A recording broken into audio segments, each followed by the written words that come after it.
এই নামাজটাকে ওই নামাজের মুখের উপর নিক্ষেপ করে দেয়, তোমার নামাজের আমার কোনো দরকার নেই। আল্লাহ পাক আমাদেরকে হেফাজত করুন। ধীর স্থিরভাবে পড়েন, রিল্যাক্সে, তার আর কিচ্ছু নাই। ওমা খালাকতুল জিন্না ওয়াল ইনসা ইল্লা লিয়াবুদুন, শুধুমাত্র আল্লাহর ইবাদত করার জন্যই তো পৃথিবীতে এসেছি। হোক না দোকানটা 5টা মিনিট পরে খুললে কি হবে? হ্যাঁ, জমিতে যান, জমিতে আধা ঘন্টা পরে গেলে কি হবে? যে আল্লাহ পাক আপনাকে বাঁচিয়ে রাখতে পারেন, সে আল্লাহ পাক আল্লাহর পথে সময় দিলে আপনাকে অফুরন্ত রিজিকও তো দিতে পারেন না?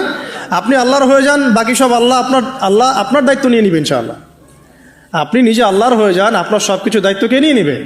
আল্লাহ নিয়ে নেবে।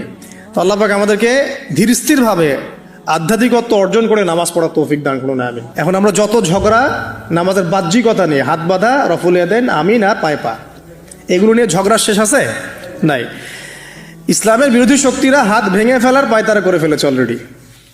হাতই না থাকলে আপনি বাঁধবেন কোথায়? মনে করেন আপনার হাতই নাই, বাঁধবেন কি উপরে না নিচে? তো এই হাত তো ভেঙে ফেলার পায়তারা করা হয়েছে। এখন আপনি পড়ে আছেন বাঁধার কোন জায়গায় বাঁধবেন সেটা নিয়ে, অথচ পুরো বৈশ্বিক চক্রান্ত মুসলিমদের বিরুদ্ধে হাতটাই ভেঙে ফেলে দিবে। তুই বাঁধবি কোথায় হাত? তারপর দেখবো। এটা আমরা বুঝতে পারি না। এটা বোঝার জন্য যে জ্ঞান, ইলম, নূর দরকার তা তো নাই আমাদের মধ্যে। এই জন্য আপোষের ঝগড়া নিয়ে পড়ে আছি। যে ছোটোখাটো যে ইখতিলাফি মাসআলাগুলো চলে আসছে দীর্ঘদিন থেকে, এগুলোর কোনো সমাধানে আসতে পারবে না কিন্তু কেউ। পক্ষে বিপক্ষে কথা চলতেই থাকবে কিয়ামত পর্যন্ত, ওইগুলো নিয়ে আমরা ব্যস্ত আছি। তো আমি রিকোয়েস্ট করবো, নামাজের আধ্যাত্মিকত্বের দিকে ফোকাস করেন। নামাজের আধ্যাত্মিকত্ব কি? আপনি আল্লাহর সামনে দাঁড়িয়েছেন, দুনিয়ার সাথে এখন আপনার কোনো সম্পর্ক নেই, আপনি এবং আল্লাহ, মাঝখানে কিছু নাই। নামাজে যা পড়ছেন, সূরা ফাতিহা, অন্যান্য সূরা, রুকু, তাসবিহ, সিজদা, তাশাহুদ, দরুদ, অর্থ বোঝার চেষ্টা করেন এবং অর্থের দিকে ফোকাস করেন, আল্লাহকে পাবেন ইনশাআল্লাহ। সিজদায়, রুকুতে যখন যাচ্ছেন, আপনি চিন্তা করেন যে আপনি মহাবিশ্বের মহা শক্তিধর আল্লাহ রাব্বুল আলামিনের সামনে মাথা নত করেছেন। আপনি চিন্তা করেন যে আল্লাহ আপনাকে দেখছেন। এখন যখনই মানুষ নামাজে দাঁড়ায়, আল্লাহ পাক তার দিকে দৃষ্টি নিবদ্ধ করেন, এবং যখন মানুষ এদিক ওদিক তাকানো শুরু করে নামাজে, আল্লাহ পাক মুখ ঘুরিয়ে নেন। হ্যাঁ, নামাজে ওই যে আমরা যে ডিজিটাল নামাজ পড়ি না, এখন ডিজিটাল মানে 4 রাকাত নামাজ 4 মিনিটে শেষ।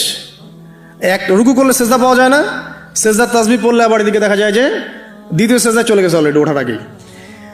অনেক ক্ষেত্রে ইমাম সাহেবরাও খুব দ্রুত নামাজ পড়ান, অনেক দ্রুত পড়ান। এত দ্রুত নামাজ পড়াবেন কেন? নামাজ জামাতে পড়লে সংক্ষিপ্ত করতে বলা হয়েছে, কিন্তু এত দ্রুত তো পড়তে বলা হয়নি। এখনও দেখবেন মক্কা মদিনায় গিয়ে নামাজ দেখবেন, মাশাআল্লাহ, নামাজটা তাদের মাশাআল্লাহ, এটার প্রশংসা না করলে হক আদায় হবে না। নামাজটা অসাধারণ, ধীর স্থিরভাবে। ফজরের নামাজ 20 মিনিট, 15 মিনিট, 20 মিনিট পড়াচ্ছে নামাজ, রিল্যাক্স। নামাজে দাঁড়ালে চমৎকার তেলাওয়াত হচ্ছে, আপনি ভুলে যাচ্ছেন নিজেকে।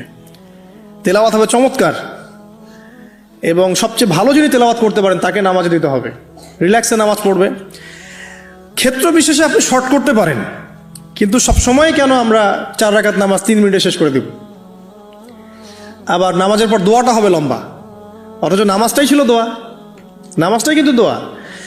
এখন সেজদায় আমরা যদি কান্নাকাটি করতে না শিখি, আল্লাহর সামনে আমি মাথা নত করেছি, এখানে নিজের মনের যত আবেগ, আকুতি, দোয়া, এগুলো আল্লাহর সামনে ঢেলে না দিতে পারি, এই দোয়া কালাম না শিখি, তাহলে তো নামাজের আধ্যাত্মিকত্ব অর্জন হলো না। সাহাবীরা কেমন করে নামাজ পড়তেন যে নামাজ পড়ার পরেও তাদের গা থেকে তীর বের করা যায়? কিভাবে তারা নামাজ পড়তেন? তাহলে নবী সাল্লাল্লাহু আলাইহি ওয়াসাল্লাম কিভাবে নামাজ পড়তেন যে নামাজ পড়ার ফলে তার পা মোবারক ফুলে যেত? 1 রাকাতে তিনি 4 পারা কোরআন তেলাওয়াত করতে পারলেন কিভাবে? তো দেখুন, আল্লাহকে পাওয়ার সবচেয়ে সেরা মাধ্যম কি? নামাজ। তার আগে বলেছি নবী সাল্লাল্লাহু আলাইহি ওয়াসাল্লামের অনুসরণ। আল্লাহকে পাওয়ার তৃতীয় একটা মাধ্যম বলে দিই আমি, সওম বা রোজা রাখা। অল্প সময় গুটিয়ে নিচ্ছি, সওম বা রোজা রাখা। রোজা কেন আল্লাহকে পাওয়ার মাধ্যম জানেন? কারণ রোজা রাখা অবস্থায় আমরা কিন্তু গোপনে পানাহার করি না, করি? আমরা রোজা রেখেছি, গোপনে কিন্তু পানি খেতে পারি, কেউ দেখবে না। গোসল করছেন, আপনি পানি খেতে পারেন, কেউ দেখবে না। লুকিয়ে লুকিয়ে আপনি কিন্তু খাবার খেতে পারেন, কেউ দেখবে না, বাসায় কেউ নাই দেখার, কিন্তু আপনি খান না।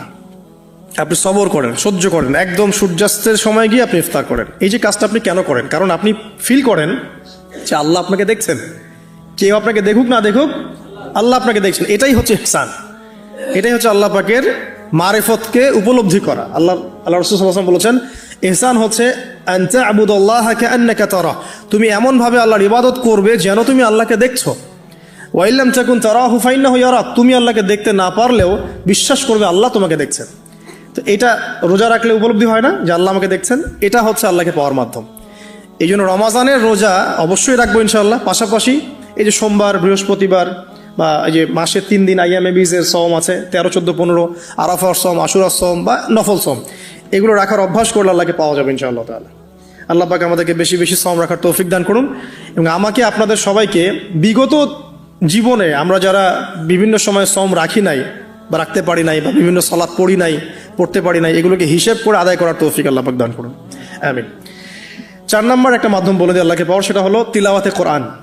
কোরআন তেলাওয়াত যে যত বেশি করবে, অর্থ উপলব্ধি করে পড়বে, সে আল্লাহ পাককে চাক্ষুষ পাবে ইনশাআল্লাহ। মানে আল্লাহ রাব্বুল আলামিন একটা চিঠি দিয়েছেন, মনে করেন আপনাকে, আপনার একজন, কথার কথা এক্সাম্পল দিচ্ছি, যে আপনার কোনো একজন বন্ধু আছে অনেক দূরের কোনো দেশে, তা আপনি তাকে দেখেনও নাই, আপনি তাকে চিনেনও, মানে আপনি তার চেহারা দেখেন নাই, তাকে চিনেন না, তার সাথে যোগাযোগের মাধ্যম হচ্ছে আপনার চিঠি বা মেসেজ, ঠিক আছে? এখন সে আপনাকে কিছু মেসেজ পাঠালো, এই মেসেজের মধ্যে সে কিছু ইনস্ট্রাকশন দিয়েছে যে এইগুলো করতে হবে, এগুলো করতে হবে, বা আপনার প্রতি ভালোবাসার ইজহার করছে। এখন এই মেসেজটা যদি আপনি পড়তে পারেন, তাহলে আপনি আপনার বন্ধুর সাথে একটা কানেকশন তৈরি করলেন না? বুঝতে পারছি না? আচ্ছা, এখন সমস্যা হচ্ছে কি, আমরা ওই মেসেজটা পড়তেই পারি না। আমরা তো কোরআনটা পড়তেই জানি না, তাহলে মেসেজটা পাবো কিভাবে? আর যারা পড়তে জানি সেই ভাষাটা বুঝি না। এখন ওই বন্ধু মনে করেন চিঠি লিখেছে বাংলা ভাষায়, আর আপনি বাংলা পড়তে জানেন না, তাহলে কি পারবেন উপলব্ধি করতে তার মনের ভাব, সেই বন্ধুর আবেগ, ভালোবাসা, প্রেম আপনি কি উপলব্ধি করতে পারবেন? লিখেছে সে উর্দু দিয়ে বা ইংরেজিতে, আপনি ইংরেজি বোঝেন না, ইংরেজি লিখতে পারেন না, তাহলে কি আপনি তার চিঠি বুঝতে পারবেন? এখন আমরা যেহেতু আরবি বুঝি না, এই কারণে কোরআনের মধ্যে কি বলেছেন আল্লাহ রাব্বুল আলামিন আমরা উপলব্ধি করতে পারছি না। আমি কি বুঝাতে পারছি? তো কোরআন শুধুমাত্র তিলাওয়াত করা যথেষ্ট নয়। তিলাওয়াত করলে আপনি প্রত্যেক হরফে 10 নেকি পাবেন, কোনো সমস্যা নাই, কিন্তু ওই মেসেজটাকে উপলব্ধি করতে হলে আপনার অর্থটা জানতে হবে। অর্থ জানলে পরে আপনি দেখবেন আল্লাহকে আপনি চাক্ষুষ সামনে পাচ্ছেন ইনশাআল্লাহ তাআলা। আপনি হতাশ হয়েছেন, হতাশা দূর করার জন্য সূরা আছে কোরআনে। বিপদে পড়েছেন, বিপদ দূর করার সূরা আছে কোরআনে। আপনার রিজিকের সমস্যা কাটানোর সূরা কোরআনে আছে। কোনো হাজতের প্রয়োজন, সূরা ইয়াসিন, হাজতের সূরা চলে আসে। অসুস্থ হয়েছেন, শেফার সূরা কোরআনে আছে। বা কাউকে জিন টোনা করা হয়েছে, বানটোনা করা হয়েছে, ওর শেফাও কোরআনে আছে। এমন কোনো বিষয় নাই যেটা আল্লাহ রাব্বুল আলামিন কোরআনের মধ্যে নাজিল করেন নাই। ব্যবসা করতে চান, কোরআন কথা বলবে, ঠিক আছে? আপনি সামাজিক বিষয়ে ডিল করতে চান, সূরা হুজুরাত কথা বলবে। আপনি ইতিহাস ভালোবাসেন, কোরআনে ইতিহাস দিয়ে ভর্তি করা আছে। আপনি কাব্য ভালোবাসেন, কবিতা পড়তে ভালোবাসেন, কোরআনের মধ্যে কবিতা দিয়েও ভর্তি আছে। আর রহমান আল্লামাল কোরআন খালাকাল ইনসান, এখানে ছন্দ আছে না? প্রত্যেকটা ছন্দ, ওয়ান নাজমি ইযা হাওয়া মা আদাল্লা সাহিবুকুম ওয়া মা গাওয়া ওয়া মা ইয়ানতিকু আনিল হাওয়া, ছন্দ আছে না? আপনি উপন্যাস ভালোবাসেন, কোরআনে অনেক উপন্যাস আছে, পড়ে দেখেন, যা চান তাই পাবেন কোরআনে। এক কথায় আপনি আল্লাহকে পাবেন কোরআনের মধ্য দিয়ে। তো কোরআনের সাথে যার সম্পর্ক যত বেশি, আল্লাহর মারেফত সে তত বেশি পাবে ইনশাআল্লাহু আযজা ওয়া জাল।